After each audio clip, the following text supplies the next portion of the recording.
All right, as I've discussed throughout the program, we live in a culture, quite frankly, that mocks biblical truth and demands the embrace of obvious lies. They want you to be silent in the face of these lies, if not celebrate them.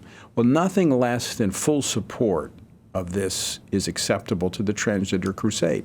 The sad reality was evident this week when local politicians and activist groups tried to shut down a story hour taking place right here in Washington, D.C., a public library featuring our good friend, Christian actor and author Kirk Cameron, and other conservative writers. What is so scary?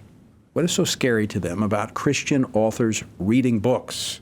Well, join me now here in studio to discuss this event is author and actor Kirk Cameron. Kirk, welcome back to the program. Great to see you, Tony. Thanks for having me. Good to see you here in studio. Thanks for dropping by. So you just came from the library. Tell us about it. Yeah, we just came from the library, Cleveland Park Library, and we had a great turnout of families. We had actually sort of a dream team of authors there from Brave Books, and these were books including my book on the fruit of the Spirit and biblical wisdom, to a book about fostering trust between parents and children rather than kids keeping secrets from their parents, which kids are being taught to do now in schools, and other topics. So Sean Spicer was there, Jack Posobiec was there, Haya Reichik was there from Libs of TikTok. I was there reading my book, and it was a great time with parents and kids, and it was great. You know, Washington, D.C. is a very tolerant city, isn't it? Because we had a politician earlier this week tweet out about your event. She said, shut it down. But it wasn't. No, it wasn't shut down at all. So, sometimes there's a lot more bark than there is bite. I mean, these are wholesome, family-oriented, faith-filled, patriotic events where we actually go outside of the library and we gather. In Nashville, it was in the rain, underneath umbrellas, 800 people singing the national anthem and God Bless America, praying in front of the library, and then reading books about how to apply solutions to the problems in America. What I like about this, and what I think people like about it, that's why there's such a movement surrounding this, is that this is a way to simply make a statement by doing the right thing and offering an alternative. I mean, they have these drag queen story hours, and we can show up and, you know, if you want to protest, that's fine, you can protest.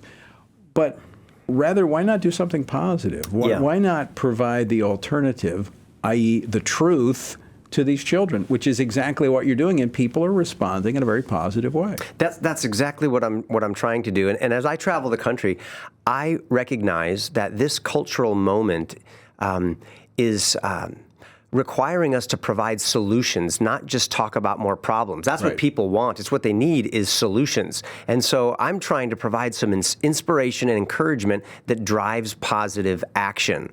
One guy can't save the nation. A political figure can't. An entertainment figure can't. What we need is for the people, the grassroots, the moms and dads, the grandparents, the business owners, and we need to elect representatives. You know, one of the things that I appreciate about you is that you're so great at helping us understand principles of the Constitution. We keep looking at these political figures as our leaders. Well, wait a minute, they're not really our leaders. We're the leaders, and they're supposed to be representing us. And so we need to actually lead well, or we create a vacuum, and they will rush in there and lead poorly with a value system that actually leads to tyranny. So that's what we're trying to do is push that responsibility back down to the parents and to the grassroots level. And again, I applaud it. I think it's great. But I want to go a little deeper. You talk about solutions and the campfire revival. What America needs, yes, this is good. Electing good, God-fearing political leaders, that's good. It all takes its place, but the foundation must be a people that return to God and recognize Him and their dependence upon Him. Yeah, and you've been talking about that all day and every day. That is where we need to go, and we need to go beyond just talking about this, and we need to actually put feet to our faith. The American Campfire Revival was another opportunity during the first 100 days of the Biden administration to say, okay, that administration has a 100-day plan for the nation. What's our plan? What's our plan as the family of faith? And I think that God's Word has something to say about that. And it begins with humbling ourselves, praying, turning from our wicked ways, and then God stepping in and unleashing blessing.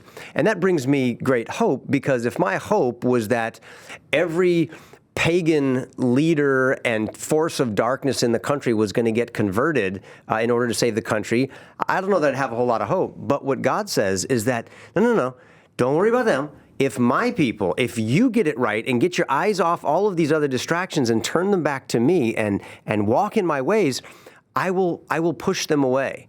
But if you don't, I will bring them and they will discipline you and teach you the lessons you need to learn as my children. And therein lies one of the greatest challenges, because in order to do that, just to acknowledge our dependence upon God, even as a family today, let alone a church and a community, it's going to bring conflict. Yeah. And many of us, people don't believe this about me, but I don't like conflict. And so as Christians, I think we're basically rule followers. We don't like conflict, and so we tend to back away from it. But Jesus said, there's going to be conflict if you stand for truth. And I think we live in an age as Christians, we just have to come to terms with that.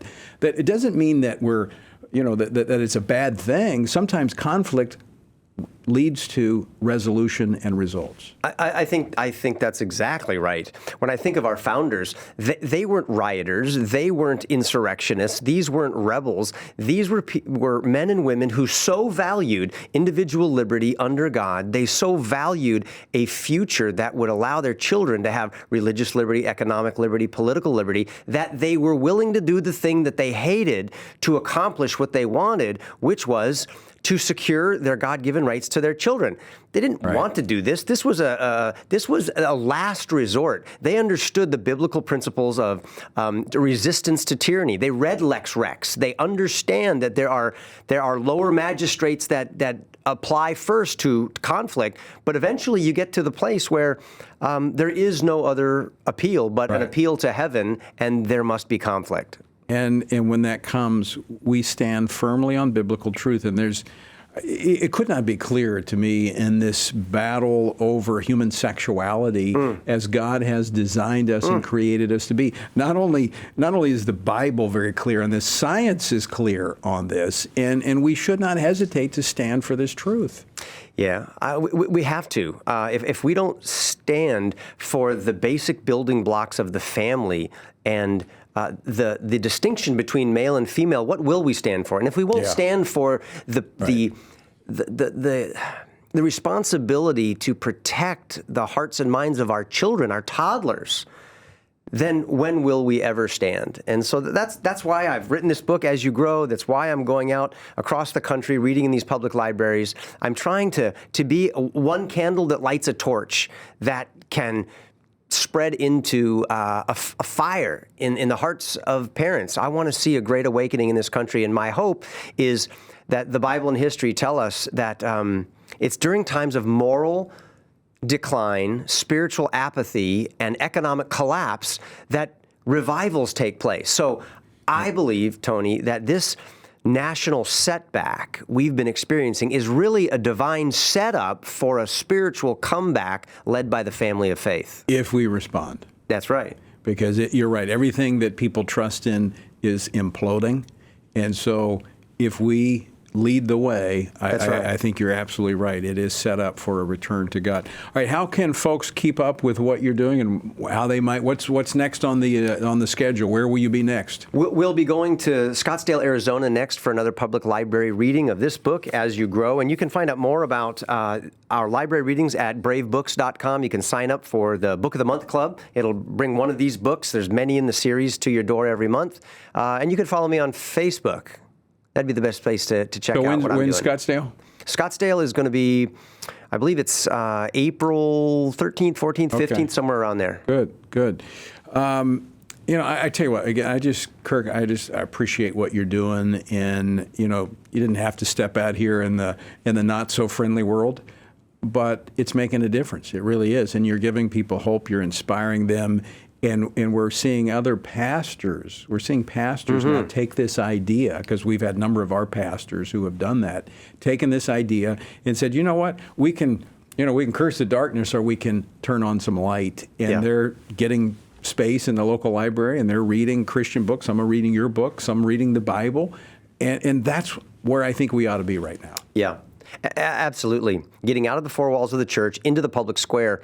And I believe that that's where we're supposed to be, is we're not supposed to be complaining about the culture, but God's commissioned us to create the culture.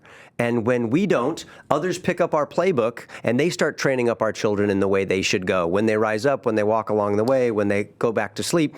And they turn out the kind of world that they want, which is the antithesis of what's good and beautiful and true. And when we allow the world to do that, we're left to just sift through the ashes. That's right. We make our bed, we got to sleep in it. But there's always hope, and there's no time like right now, because I think we're at the edge, nearing the edge of the falls. I agree. Just I was mentioned earlier, the Republican lawmakers in Kentucky overriding the Democratic governor on a transgender bill that would protect children from these experimental surgeries and drugs. Those are moving all across the country. You know, a lot of people now starting to push back on this radical agenda. Up. Yeah, they are. They're waking up to this. A lot of resistance. Even today, earlier in the program, we were talking about the chairman of the Joint Chiefs making a commitment to pull back from these drag queen story hours at our military bases because Matt Gaetz, member of Congress, pressed him on it. So we're seeing progress. Yeah, I think so too.